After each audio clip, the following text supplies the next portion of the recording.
प्राचीन यूनान के शासक सिकंदर को विश्व विजेता कहा जाता है, लेकिन क्या आप सिकंदर के गुरु को जानते हैं? सिकंदर के गुरु अरस्तु थे। अरस्तु के गुरु प्लेटो थे, जिन्हें अरबी में अफलातून कहा गया। प्लेटो के द्वारा एथेंस शहर में 387 ईस्वी पूर्व में पश्चिमी जगत की उच्च शिक्षा की पहली संस्था एकेडमी की स्थापना की गई। आज उच्च शिक्षा के केंद्रों के लिए बहुप्रयुक्त एकेडमी शब्द वहीं से लिया गया है। प्लेटो के द्वारा रचित ग्रंथ रिपब्लिक काफी प्रसिद्ध है।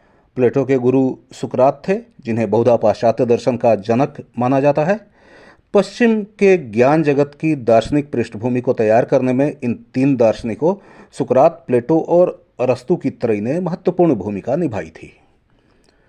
पाश्चात्य दर्शन की शुरुआत यूनान से ही मानी जाती है। सुकरात, प्लेटो और अरस्तु से भी पहले वहां थेल्स जैसे दार्शनिकों की चर्चा मिलती है। सोफिस्ट लोगों की भी चर्चा मिलती है, जो भ्रमणशील शिक्षक थे और जरूरी नहीं था कि वे यूनान के ही हों। वे यूनान में अमीर लोगों से पैसे लेकर उन्हें शिक्षा दिया करते थे।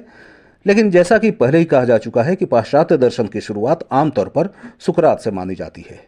इसलिए यहाँ हम सुकरात के बारे में कुछ और जानने की कोशिश करते हैं।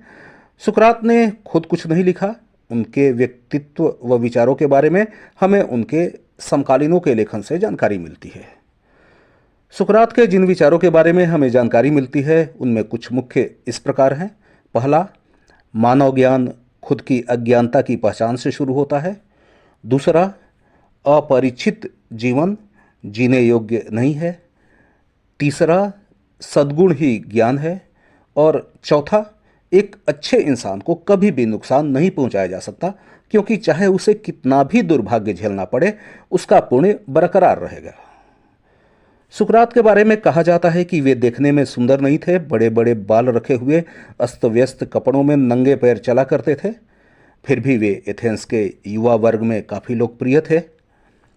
सुकरात अपनी प्रश्न पूछने की पद्धति के लिए प्रसिद्ध थे, जिसे अब सुकराती प्रश्नोत्तरी, सोक्रेटिक क्वेश्चनिंग के नाम से जाना जाता है। इस पद्धति में शिक्षक छात्र को उच्चतम ज्ञान की प्राप्ति कराने के लिए अज्ञानी मानसिकता अपनाकर प्रश्न पूछता है। सुकरात ने लोगों में मान्यताओं व धारणाओं को चुनौती देने और आलोचनात्मक सोच व आत्मनिरीक्षण को प्रोत्साहित करने के लिए इस पद्धति का उपयोग किया।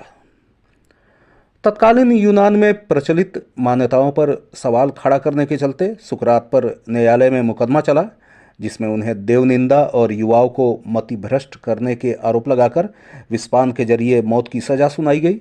सुकरात के शिष्यों व शुभचिंतकों ने मृत्युदंड से बचाने के लिए उन्हें जेल से भगाने का इंतजाम किया, लेकिन सुकरात देश के कानून के खिलाफ चलने को तैयार नहीं हुए और उन्होंने हंसते हंसते विष का प्याला पीकर मृत्यु का आलिंगन किया। इसी के साथ आज की चर्चा समाप्त करने की मैं आपसे अनुमति चाहूँगा। धन्यवाद।